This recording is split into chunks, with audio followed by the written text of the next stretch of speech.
ஏன் அச்சிச்சு நடப்பால வா நடு உள்ள ஆள் கொஞ்சம் எங்கன்னா போயிட்டா போதும் பிள்ளைங்கள அச்சு அச்சு அச்சு அச்சு நீட்டிடுது பரதே எனக்கு அவனை அச்சுக்கு வேணி அந்த குழந்தைய பேரண்ட் டீச்சர்ஸ் மீட்டிங் போயிருந்தாங்க. அவன் படிக்க மாட்டேன்றா, எழுத மாட்டேன்றா, ஒரு இடத்துல உட்காரத்துல சண்டை போடுறா எல்லாருக்கிட்டையும் சொல்லியிருக்காங்க. அதுக்கு அச்சங்க அச்சுட்டு ஆயிடுதா பார்வதி.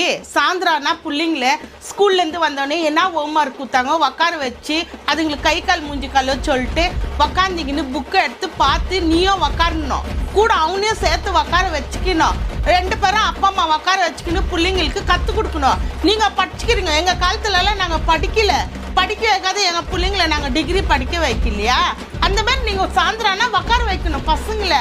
அத்தை விட்டுட்டு எப்பா பாரு படிக்கல நடிச்சிருந்தா படிப்பு வந்துருதா? சொல்லி பார்க்கலாம். மிஸ்ஸுங்களுக்கு கூட எவ்வளோ சொல்லி கொடுக்குவாங்களோ அவ்வளோ தான் சொல்லி கொடுக்குவாங்க. வீட்டில் வந்து மீதி நீங்கள் தான் பார்த்து